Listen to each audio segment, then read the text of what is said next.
అన్న అయితే ఈ గవర్నమెంట్ వచ్చిన తర్వాత పీపీ విధానంలో మెడికల్ కాలేజ్ కడుతుందని కూడా వైసీపీ నాయకులు అపోజ్ చేస్తున్నారు. దానిలో భాగంగా రేపు గవర్నర్ని కలవబోతున్నాడు. ఆయన జగన్మోహన్ రెడ్డి గారు వెళ్ళి కలవబోతున్నాడు. 1,20,00,000 మంది మాకు సంతకాలు చేశారు వ్యతిరేకంగా అని చెప్పి మాట్లాడారు. నిజంగా దాంట్లో వాస్తవికం ఎంత ఉందంటావు? అలా ఈ జగన్మోహన్ రెడ్డి పరిపాలన గురించి మనం మాట్లాడుకుంటే దానంతా ఏమీ లేదు. ఎందుకు చెబుతున్నానంటే ఈ 1,20,00,000 సంతకాలు అనేది పాపం పెట్టించిన వాళ్ళతోనే పెట్టించిన వాళ్ళతోనే సంతకాలు పెట్టిస్తున్నారు. మేము చూస్తూ ఉన్నాం కదా. ఏంటంటే చంద్రబాబు నాయుడు గారి మీద ఉన్న ప్రజలకున్న నమ్మకం ఎలాగైనా సరే ఇది చేయాలి అనే ఉద్దేశంతో ఎంతో తాపత్రపడుతున్నాడు. ఒకటే గుర్తుపెట్టుకోండి, జగన్మోహన్ రెడ్డి గారు మీరు ఒక్క అవకాశం అన్నారు, ఒక్క అవకాశం ఇచ్చారు. రాష్ట్రాన్ని సర్వనాశనం చేశావు, అప్పుల పాలు చేశావు. ఎంత అప్పుల పాలు అంటే చంద్రబాబు నాయుడు గారు దిగేటప్పుడు 3,00,000 కోట్ల రూపాయలు ఉన్న అప్పుని నువ్వు దిగిపోయడానికి 11,50,000 కోట్ల రూపాయలు ఇచ్చావు. సగానికి సగం మీరు దోచేశారు, మీ కార్యకర్తలు దోచేశారు, మీ నాయకులు దోచేశారు.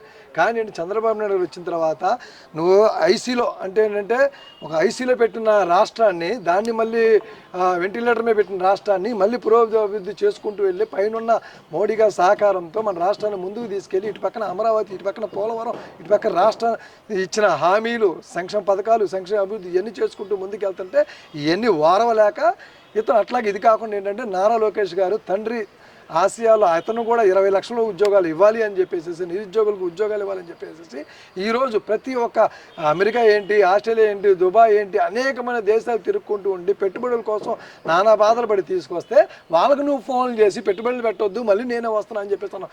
సిగ్గుండాలి.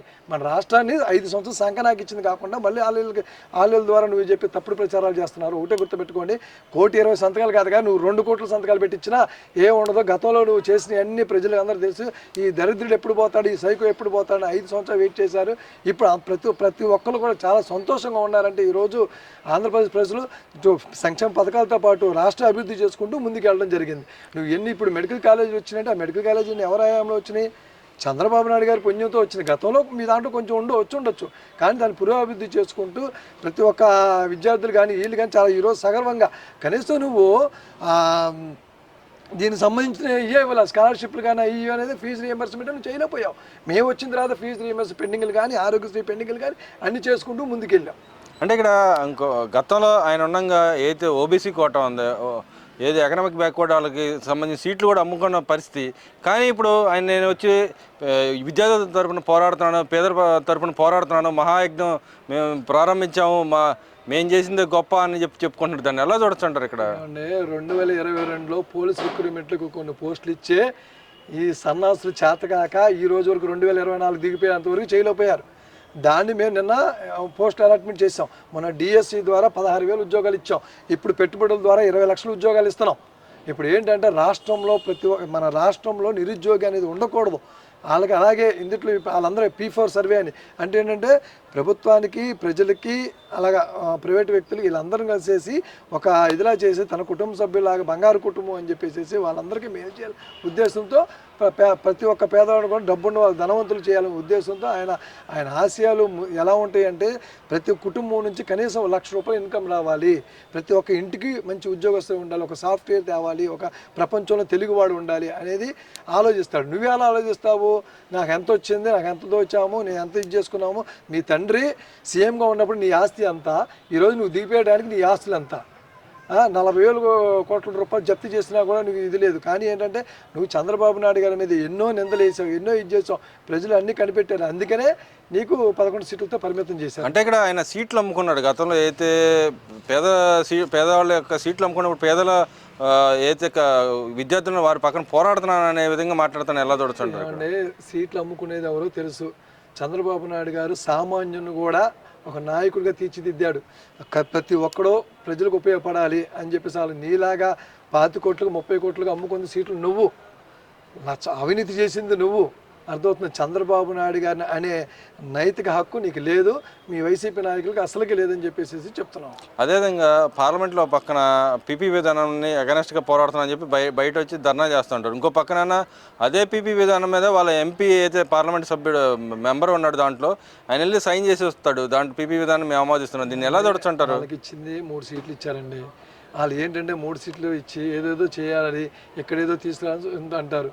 ఈరోజు కరెక్ట్గా ఎందుకు చెప్తున్నానంటే అక్కడ 3, ఇక్కడ ఒక 11 సీట్లతో పరిమితమైన ఈ జగన్ ప్రభుత్వం ఇంకా బుద్ధి రాకపోవడం, ఇప్పుడు ఏంటి ఆంధ్రప్రదేశ్ ప్రభుత్వం ఇంకా వీడికి బుద్ధి రాలేదా అని సత్యం ఇప్పుడే మీరు చూసారుగా, ఇది ఇంకెప్పుడు బుద్ధి వచ్చిందా అని చెప్పేసి ఆలోచనలో ఉన్నారు.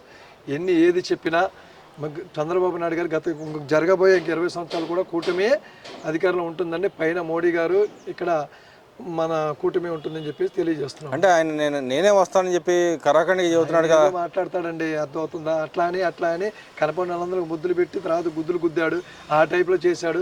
ఎంత అవినీతి చేశాడు, ఎన్ని లక్షల కోట్లు ఇది చేశాడు ప్రజలకు తెలుసు. కాబట్టి ఒక అవకాశం ఇచ్చినందుకు ఎందుకు ఇచ్చాను దరిద్రుడికి ఇంకా జీవితంలో దరిద్రుడు రాకూడదని చెప్పేసి ప్రజలందరూ అనుకుంటారు. కానీ నేను వస్తాను రప్పరప్పలు ఆడిస్తానని చెబుతున్నాడు కదా. అందుకనే ఉన్న సంస్కారం చూసారుగా ఎలా ఉంటుందో జగన్మోహన్ రెడ్డి సంస్కారం, రఫా అంటున్నాడే అలా ఉంటుంది ఆయన. ఏంటంటే ఎప్పుడు అంతే, ఎప్పుడూ లేని దాన్ని రఫా అంటాడు, అదంటాడు ఇదంటాడు, ప్రజల్లో వ్యతిరేకత తీసుకొస్తాడు, ఆ లేనిపోయిన గొడవలు సృష్టిస్తాడు, అలా ఉంటుందండి.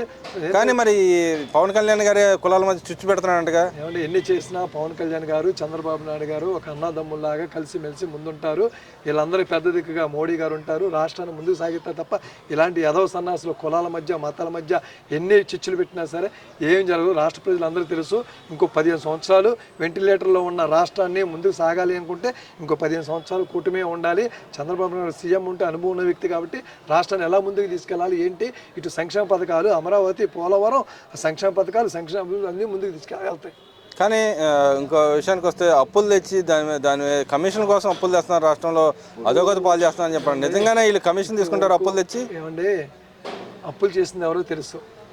గతంలో 2014 మన రాష్ట్రం విభజించినప్పుడు 1,60,000 కోట్ల రూపాయల అప్పుల్లో ఉండి 16,000 కోట్ల లోటు బడ్జెట్ ఉన్న మన రాష్ట్రాన్ని చంద్రబాబు నాయుడు దిగిపోయేటప్పుడు 2,50,000 కోట్ల రూపాయలు ఉంది. అట్లాగే ఇంకో 80,000-90,000 కోట్ల రూపాయలు పెండింగ్లో ఉన్నాయి. అంటే 3,40,000 కోట్ల రూపాయలు అప్పు ఉంది. ఇదే 3,40,000 కోట్లు నీకు అప్పు చెప్పిన రాష్ట్రాన్ని ఏం చేసావు?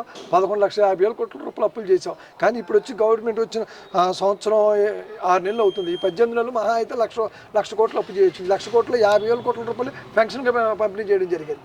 ఇప్పుడు ఏంటంటే ఆదాయం అనేది సృష్టిస్తున్నాం. ఇప్పుడు ఇక్కడ అమరావతి కంప్లీట్ అయిపోతే, అక్కడ పోలవరం కంప్లీట్ అయిపోతే మనకు ఆదాయం అనేది పెరిగిద్ది. కాబట్టి ఆటోమేటిక్ అనేది ఇప్పుడు మేము చేసే అప్పుడు మహా అయితే 5 సంవత్సరాల మీద 2,00,000 కోట్లు 3,00,000 కోట్లు చేసి ఉండొచ్చు. కానీ ఏంటంటే దాని తగ్గట్టు అభివృద్ధి ఉంది. ఆ అభివృద్ధితో పాటు మనకి ఎవ్రీ ఇయర్ మనకి ఇన్కమ్ పెరిగే మార్గం చేస్తున్నారు అన్నమాట. అంటే ఈ గవర్నమెంట్ వచ్చిన తిరోగమనంలో ఉంది, రాష్ట్రం అంతా అప్పుల పాలు అయిపోతుందని చెప్పి మాట్లాడుతూ ఉన్నారుగా. అప్పుల పాల్లో ఉన్నది అంటే రాష్ట్ర ప్రజలందరూ తెలుసండి. ఎవరు అప్పులు చేశారు, ఎవరు చేశారో మొత్తం తెలుసు. కాబట్టి ఏంటంటే జగన్మోహన్ రెడ్డి పిచ్చి వాగులు వాగుతూ ఉంటాడు. అతని కింద అందరు కార్యకర్తల కార్ల కింద చంపుతాడు, ఇంకోటి చేస్తాడు. ఏది చేసినాయంటే ఒకప్పుడు టర్బాలు కట్టుకొని వచ్చాడు పాప సీఎంగా ఉన్నప్పుడు. ఇప్పుడు టర్బాలు కట్టుకుంటే ఉపయోగం లేదని చెప్పేసి మామూలుగా వస్తున్నాడు. అదేవిధంగా పరకాని కేసులో కోర్టు ఒక డైరెక్షన్ ఇచ్చింది, ఏ ద్వారా లెక్కింపు జరగాలి, మాన్యువల్ వద్దు అని చెప్పింది. అదేవిధంగా ఇది చిన్న కేసు కాదు, చాలా పెద్ద కేసు, దీని మీద ఎంక్వైరీ జరగాలని కోర్టు చెప్పింది. దాన్ని ఎలా చూస్తాం వ్యాఖ్యలు చేయడానికి? ఈ దాంట్లో దీంట్లో ఏంటంటే ఒక అవినీతి పరుడికి ఏం జరిగిందంటే ఆడు చేసేవన్నీ చిన్నగా కనపడతాయి. చంద్రబాబు నాయుడు ఏంటంటే అట్లా జోలికి వెళ్ళడు కాబట్టి చిన్న తప్పు కూడా ఆఖరికి క్యాడర్ను కూడా ఒప్పుకోడు. ఆయన క్యాడర్ తిన్నా కూడా ఒప్పుకోడు. ఎమ్మెల్యేలు కూడా ఎప్పటికప్పుడే గట్టిగా అని చెప్తారు. కానీ ఇతను ఏంటంటే 1,00,000 కోట్లు దోచుకున్నా, ఆడు దోచుకుంది అంత 1 కోటి రూపాయలు, 10 కోట్లు, 100 కోట్లు అలా సింపుల్గా. ఆయనకి ఏంటంటే 1,00,000 కోట్లు దోచుకున్నోడికి కింద చేసిన అవినీతి అనేది సింపుల్గా ఉంటుంది కాబట్టి వాళ్ళకి మద్దతు ఇస్తాడు. ఒక అవినీతి ఇప్పుడు కుటుంబానికి పెద్ద ఉన్న వ్యక్తి సిన్సియర్గా ఉంటేనే కింద ఉన్న క్యాడర్ సిన్సియర్గా ఉంటుంది. నువ్వే పెద్ద అవినీతి పరుడి అనకుండావే కాబట్టి నీ కింద ఉన్న ఎంత దొబ్బినా సరే అది చిన్నగా తప్పులా కనపడుద్ది. అదేవిధంగా చంద్రబాబు నాయుడు గారికి ఇంగ్లీష్ రాదంట, నిజంగా ఇంగ్లీష్ రాదా? ఏమండి, నేను 10th క్లాస్లో స్టేట్ ఫస్ట్, ఇంటర్లో స్టేట్ ఫస్ట్, డిగ్రీలో స్టేట్ ఫస్ట్ అంటాం. నీకు నేషనల్ మీడియాలో ఇంటర్వ్యూ చేస్తేనే అబ్బే అని చెప్పేసి అంటాం. ఆయనతో నువ్వు ఎక్కడ పోల్చుకుంటావు బాబు? నువ్వు దగ్గర దమ్ముంటే లోకేష్ అన్నతో మాట్లాడు, లోకేష్ అన్నతో పాటు మాట్లాడు. హిందీ, ఇంగ్లీష్, ఆల్ లాంగ్వేజ్ ఉన్నా మనకేంటంటే మనకు 16 దగ్గరగా మన ప్రపంచం 16 లాంగ్వేజ్ ఉంటాయి. మెయిన్ అందుట్లో 18 లాంగ్వేజ్ దాకా, అందుట్లో 13-14 లాంగ్వేజ్లు మాట్లాడగలుగుతాడు లోకేష్ గారు. ఈ వేరే సన్నాసి తెలుగే సరిగ్గా మాట్లాడుతూ రాదు, ఇతను ఇంకోటి గురించి మాట్లాడతారు. చంద్రబాబు నాయుడు గారు కాళ్ళ కింద గోటు సరిపోడండి ఈ జగన్మోహన్ రెడ్డి. అదేవిధంగా లాస్ట్ అండ్ ఫైనల్గా చెప్పండి, బొత్స సత్యనారాయణ మాట ఉత్తరాంధ్రలో అసలు డెవలప్మెంట్ వెళ్ళేది, ఏం చేయలేదు గవర్నమెంట్ వచ్చిందని చెప్తున్నారు. కానీ సంస్థలు ఒకటి విశాఖ తరలింది, దాన్ని ఎలా అంటారు? అక్కడ ఎగ్జాంపుల్ చూసాం. దగ్గర మనకు వచ్చిన 11 లక్షల కోట్లు, ఇప్పటి వరకు 11 లక్షల కోట్లు వచ్చినాయి. ఇంకో 9-10 లక్షల కోట్ల రూపాయలు పెట్టుబడి రావడానికి సిద్ధంగా. అందులో ఒక వైజాగ్కే ఎక్కువ ప్రయారిటీ ఇచ్చాం మనం. ఎందుకంటే అక్కడ అన్ని వనరులు ఉన్నాయి. అది ఉద్దేశంతో మనం అన్నీ ఇచ్చాం. ఈ వెరిసనేసి ఏదో సరిగ్గా మాట్లాడుతున్నా అది నత్తోడు ఈరోజు ఏదో మాట్లాడుతూ ఉంటాడు. బాబు గారిని అనే నైతిక హక్కు అసలు ఎటువంటి ఎవ్వరికి లేదని చెప్పేసి తెలియజేస్తున్నాం.